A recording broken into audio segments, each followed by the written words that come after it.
again to the Medical Terminology Podcast. This episode is Chapter 10, Part 5, Mental Health. There are quite a few terms in the chapter relating to mental health, and these can be difficult primarily because they are used in the common vernacular, but they're often misused. We need to be very careful to make sure we get down the clinical or medical definitions and avoid any preconceived notions that we have about these terms. So let's get started. We're going to begin with states of consciousness. Consciousness, first of all, is a hard word to spell. It's C-O-N-S-C-I-O-U-S-N-E-S-S. And when we speak of consciousness, we're talking about the state of being awake and responding appropriately. Now, there are many different altered states of consciousness or various degrees of consciousness. First of all, someone can be in a state of lethargy, L-E-T-H-A-R-G-Y. This would be a state of lowered consciousness with listlessness, drowsiness, and apathy. If you have apathy, we're talking about a situation where you really don't care a lot about what's going on around you. Someone could come up to you and say, your pants are on fire. Okay. You know, that's kind of being apathetic. That's an extreme example, but that's apathy. A listlessness would be a situation where you kind of just don't know what to do with yourself. Imagine yourself kind of tossing and turning. And of course, drowsiness would be you're feeling sleepy, but you're not necessarily asleep. Next, we have syncope, S-Y-N-C-O-P-E. And this is the medical term for fainting. It's a brief loss of consciousness.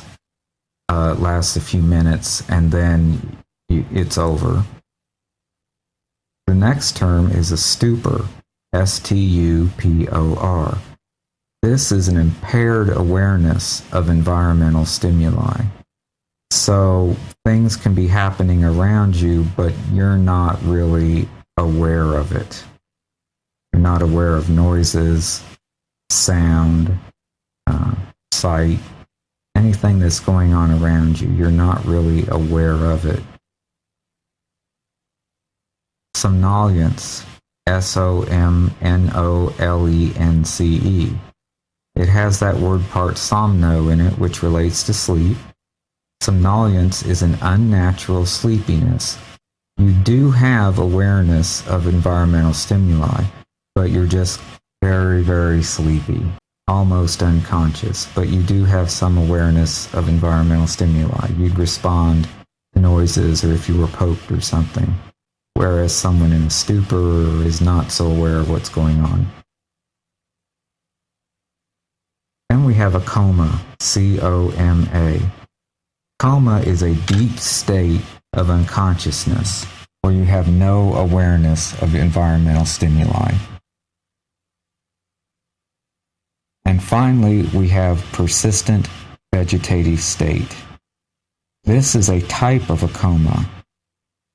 The patient has deep unconsciousness, but also has sleep-wake cycles where patient will appear to be awake and conscious, although they're really not conscious, they're unconscious, and then will fall asleep, then will wake up again and fall back to sleep.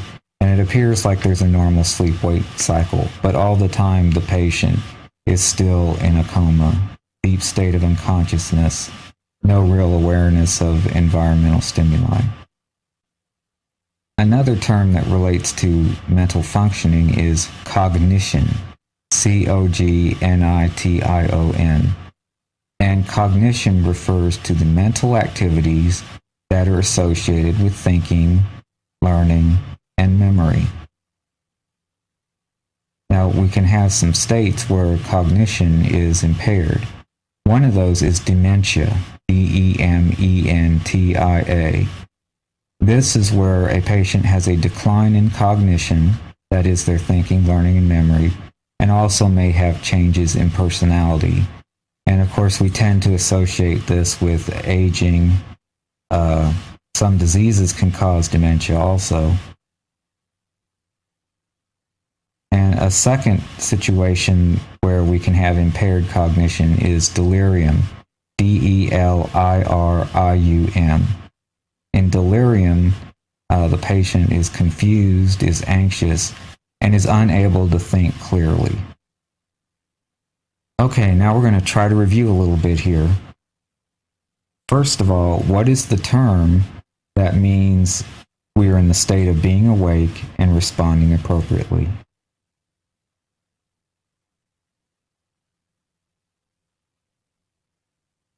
Well, that's consciousness. Consciousness. Consciousness, or the state of being conscious, means that we're awake and responding appropriately. And what is the term that refers to mental activities associated with thinking, learning, and memory?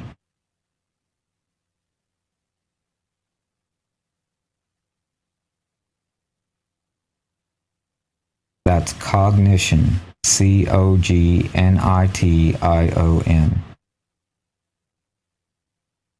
What is the term for a state of lowered consciousness with listlessness, drowsiness, and apathy?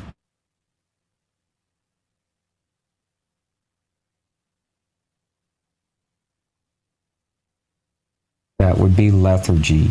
Lethargy.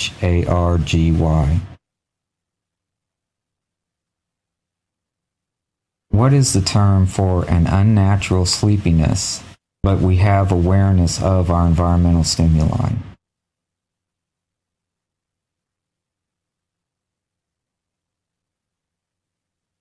That's somnolence. Somnolence.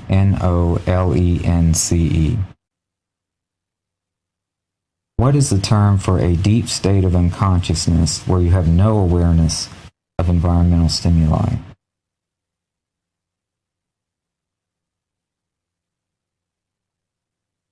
That's a coma. Coma. And what is the medical term for a brief loss of consciousness, commonly known as fainting?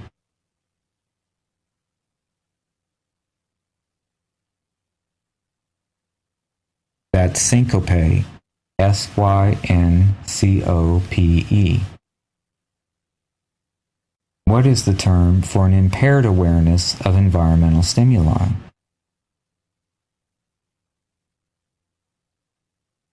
That's a stupor. Stupor. And finally, what is the term for a type of coma where one has deep unconsciousness but with sleep-wake cycles?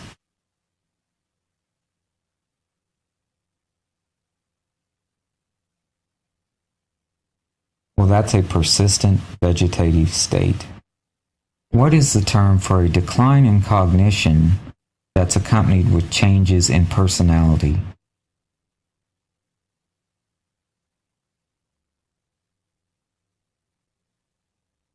That's dementia. Dementia. And what is the term for a state of confusion, anxiety, where one is unable to think clearly?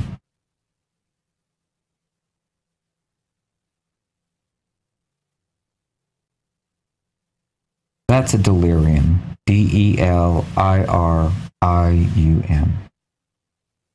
Okay, now that we've gone over states of consciousness, we're going to go on to the mental illnesses themselves. Okay, the first type of mental illness is psychosis. Psychosis. Psychosis is a loss of contact with reality and a deterioration of normal social functioning. And there are different features of psychosis that one can look for. The first one is delusion. Delusion. And a delusion is a false personal belief despite the evidence to the contrary. For example, you can believe that the sky is red, and people can show you the sky. We hope it's blue, but the person's still going to believe it's red, no matter what kind of evidence you show them. A hallucination, Hallucination, is a sense perception with no basis in external stimulation. For example, you might hear sounds when there is no sound. You might feel something crawling on your body, like insects, but there are no insects. And another aspect of psychosis is catatonia, Catatonia, or catatonic behavior, Catatonic. And catatonia or catatonic behavior is a lack of responsiveness, there's a stupor, and a tendency to remain in a fixed posture.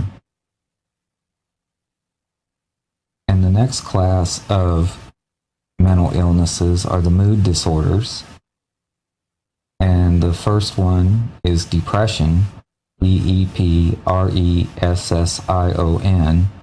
And depression is characterized by lethargy, sadness, and a loss of interest or pleasure in normal activities.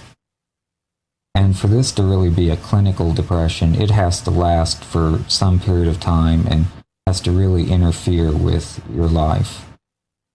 Everyone from time to time may feel sad, lose interest in normally fun things to do, but clinical depression is going to be something that is more serious. And that leads to the next mood disorder, major depressive episode. And a major depressive episode is a prolonged period of at least 2 weeks of depression. Dysthymia, DysthymiA, is a chronic depression 50% of the time for more than 2 years. So half the time you're going to be suffering from a depression, and it's going to go on for more than 2 years, and that's called dysthymia. Now the opposite of depression is mania, and one can have what's known as a manic episode. And mania, or a manic episode, is an abnormally elevated mood. You might be expansive or even irritable. You're going to have this sense of euphoria and elation. Everything is just so wonderful. It's like you're flying. And then we can have what's known as a bipolar disorder. It used to be called manic depressive disorder, but now it's bipolar disorder. And this is a swing between depression and mania. You can go really, really deep in the hole with depression, and then as you come out of that, you go the other way and become really manic, super elevated mood. Everything's just so wonderful. The third type of mental illness is the anxiety disorders. And anxiety is defined as a fear out of proportion to any real danger. Now, one type of anxiety disorder is the generalized anxiety disorder. This is when someone has excessive, intrusive worry about topics that is difficult to control and causes significant distress or impairment. It's where you'll just be worrying about something constantly when there may not really be anything to worry about, and the worry just kind of takes control, so it really interferes with your life. And another form of anxiety disorder is the obsessive compulsive disorder. Obsession is when you have a persistent idea, thought, or image that is going to cause you some kind of anxiety. Again, it's some kind of intrusive concern.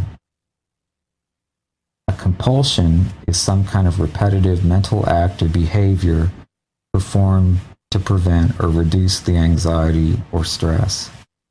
And kind of the classic example is hand washing. Someone can be just really concerned about germs and think there are germs everywhere, and they're constantly thinking about germs. They constantly wash their hands to try to get rid of the thought or the idea that they're surrounded by germs. And then we have what's known as a panic attack. And a panic attack is not the same thing as just anxiety. A panic attack is an unanticipated recurrence of intense feelings of terror that's usually caused by the sympathetic nervous system arousal. The sympathetic nervous system is responsible for the fight or flight response, and that's what happens in a panic attack. Just for no reason, all of a sudden, that fight or flight response kicks in, and it's rather dramatic, as opposed to anxiety, which is just this kind of constant fear or worry that's bubbling through your head. Okay, we've covered quite a few terms here. Now it's time to go ahead and do some practice.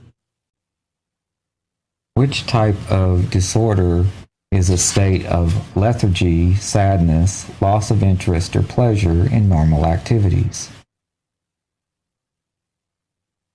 That's a depression. DEPRESSION.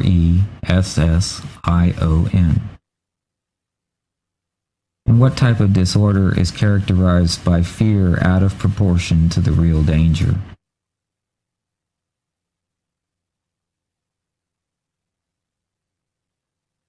That's an anxiety disorder. ANXIETY disorder.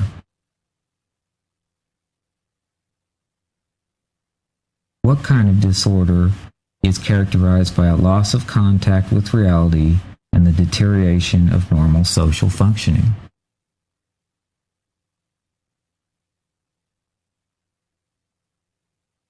That's a psychosis. PSYCHOSIS.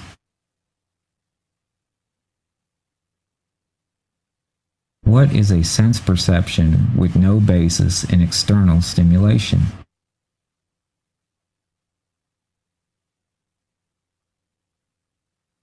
That's a hallucination.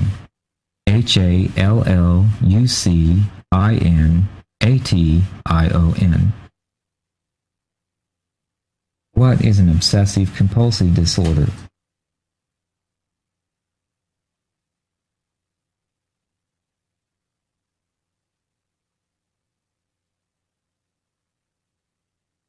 Well, that's a disorder characterized by obsession, which is a persistent idea, thought, or image that causes anxiety, followed by some kind of compulsive behavior. It's a repetitive mental act or behavior performed to prevent or reduce the anxiety. And what is a manic episode?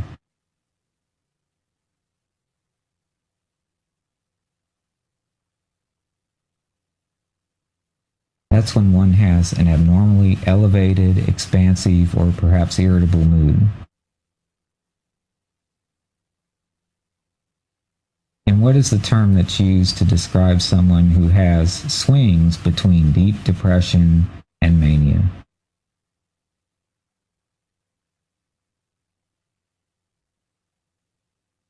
That's a bipolar disorder. BIPOLAR disorder.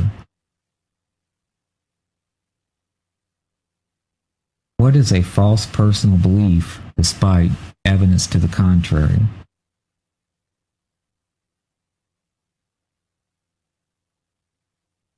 That's a delusion. DELUSION. And what is the term for an unanticipated occurrence of intense feelings of terror that's caused by sympathetic nervous system arousal?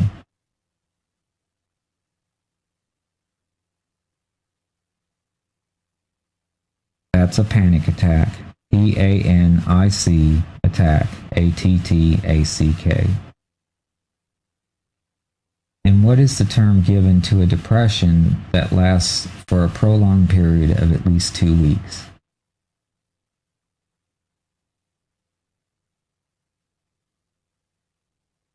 That's a major depressive episode. And what is the term that's given to a condition of excessive, intrusive worry about topics it's difficult to control and it interferes a great deal with your daily life?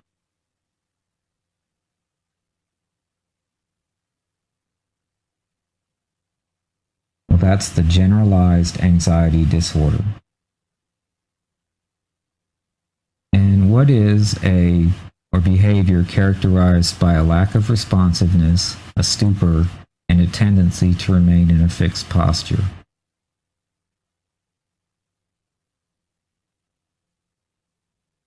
Well, that's catatonia or catatonic behavior.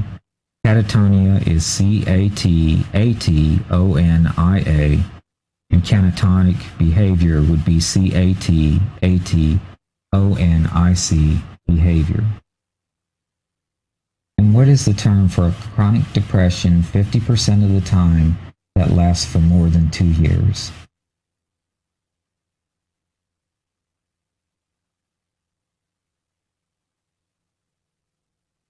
That's dysthymia. D-Y-S-T-H-Y-M-I-A. This ends this episode of the Medical Terminology Podcast.